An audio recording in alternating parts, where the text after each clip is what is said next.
এক এক রকম। তেমনি ভগবান তার রূপকে ভক্তদের কাছে বিভিন্ন রূপে বিস্তার তিনি করেছেন।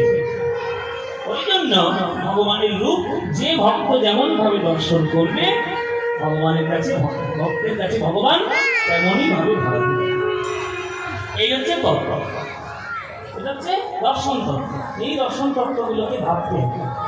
তুমি কোনটা ভাবলে সেটাই শ্রেষ্ঠ, আর অন্য যেটা ভাবছে সেটা নিচু, এটা কোনো রকম ভাবার কোনো কারণ নেই। তুমি যেভাবে দেখবে ভগবানকে, ভগবান তোমার কাছে তেমন। কেউ পাথরের মধ্যে শিবলিঙ্গ দেখে, আবার কেউ শিবলিঙ্গের মধ্যে পাথরকে দেখে। যার যার দৃষ্টিভঙ্গি সেভাবে দেখবে। বাবা, কেউ পাথরটাকে শিবলিঙ্গ বলে মনে করে পুজো করছে, আবার কেউ শিবলিঙ্গটাকে পাথর বলে তুচ্ছ বলে করছে। তাহলে দুজনের কাছে পাথর, দুজনের কাছে শিবলিঙ্গ। দর্শন তুমি কেমন করে করছো সেটার উপর ব্যাপার। ওই জন্য কবি গান লিখে চলে গেছে যে প্রভু তুমি যে রূপেই আমার কাছে আসো না কেন, আমার কাছে তুমি সদা সর্বদা পূজ্য, সদা সর্বদা তুমি আমার কাছে পূজনীয়, তুমি যেভাবেই আসো না কেন।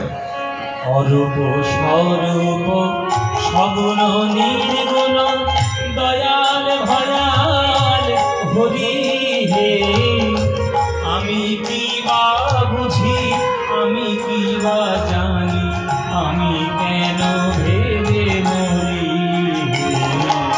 অরূপ স্বরূপ সগুণ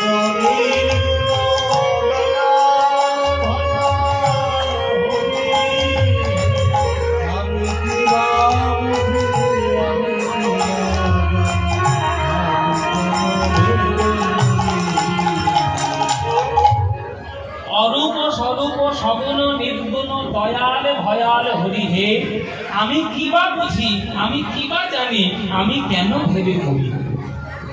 ও মায়েরা, এক বাটি জল, জলের রং কি? জলের কোনো রং আছে?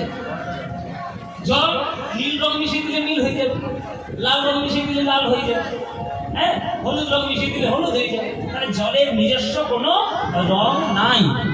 জলকে যে যেভাবে কালার দিয়ে জলকে ফোটাবে, জল কেমন রং ধারণ করবে।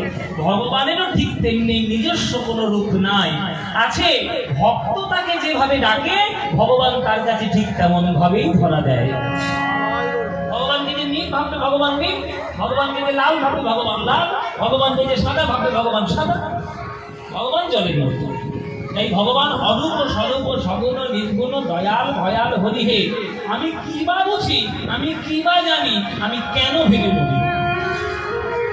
কি রূপে এসেছি, কেমনে বা যাব, তা ভাবিয়া কেন জীবন কাটাবো। কি রূপে এসেছি, কেমনে বা যাব, তা কি রূপে এসেছি আর কেমনে বা যাব, তা ভাবিয়া কেন জীবন কাটাবো। কি রূপে এসেছি, কেমনে বা যাব, তা ভাবিয়া কেন জীবন কাটাবো। তুমি আনিয়াছ তোমারই পাবো, তাই শুধু মনে করি। এসব গান, এসব গানের কোনো তুলনা নেই। এত সুন্দর সব তত্ত্বপূর্ণ গান। এসব গান হচ্ছে বাংলার আদি সঙ্গীত। এই গানটা রচনা করেছেন রজনীকান্ত সেন। রজনীকান্ত বলছে যে কি রূপে এসেছি, কেমনে বা যাব, তা ভাবিয়া কেন জীবন কাটাবো। মনে করুন আপনি তাজমহল দেখতে গেছেন, মনে করুন তাজমহল দেখতে গেছেন, তাজমহলের দিকে তাকিয়ে আছেন। এবার তাজমহলকে কত সুন্দর দেখতে, আপনি তাজমহল দেখতে গিয়ে আপনি তাজমহলকে না দেখে যদি কটা ছেনি লেগেছে, কটা হাতুড়ি লেগেছে, কটা শ্বেতপতন লেগেছে এই চিন্তা করেন, তাহলে তাজমহল দেখা হবে? তাজমহল দেখা হবে? আরে তুমি দেখতে গেছো, দেখতে যাও না, তোমাকে কে কটা তৈরি করেছে তোমাকে বলতে বলেছে? আমি যদি বিচার বিশ্লেষণ করতে বসি যে তাজমহল কটন পাথর লেগেছে, কটা শ্রমিক লেগেছে, তাহলে তাজমহলের সৌন্দর্যটা তো উপভোগ করা হলো না। আমি তো যুক্তি করলাম, বিচার করলাম, তাহলে সৌন্দর্য উপলব্ধি হলো। আপনারা ভালো করে একটা জেনে রাখুন, অঙ্ক খাতার পাতায় লিখতে ভালো লাগে, জীবনের খাতায় লিখতে নয়। অঙ্ক করে করে কেউ কখনো জীবন কাটায়? আজকের আমি 55% মাকে ভালোবাসবো, 30% বাবাকে ভালোবাসবো, বউকে 20% ভালোবাসবো, এরকম করে কেউ বিচার করে? কেউ পার্সেন্টেজ বিচার করে অঙ্ক করে কেউ জীবন কাটায়? তোমার অঙ্ক একজন উপরে করে রেখে আছে, তার উপরে বেশি অঙ্ক চালাতে দিও না, কেননা তোমার সকল অঙ্ক ফেল হয়ে যাবে ওই উপরের অঙ্কওয়ালা যখন অঙ্কটা কষবে। তাই বেশি আমাদের অঙ্ক চলবে না জগতে।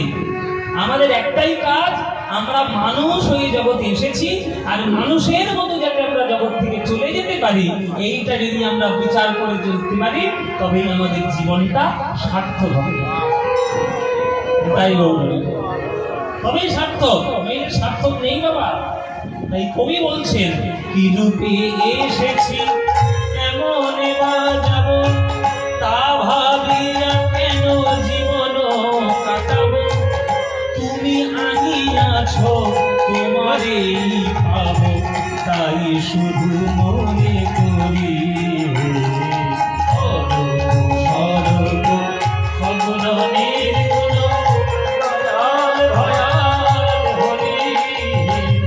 আমি কি বা বুঝি, আমি কি বা জানি, আমি কেন ভেবে মরি,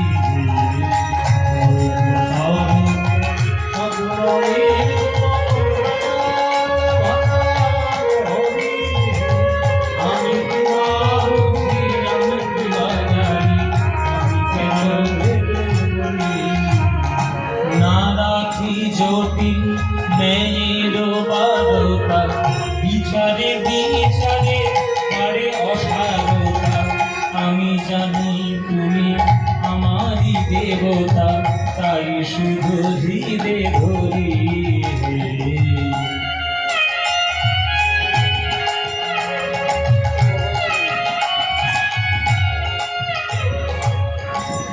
না রাখি জটিল ন্যায়ের বারতা, বিচারে বিচারে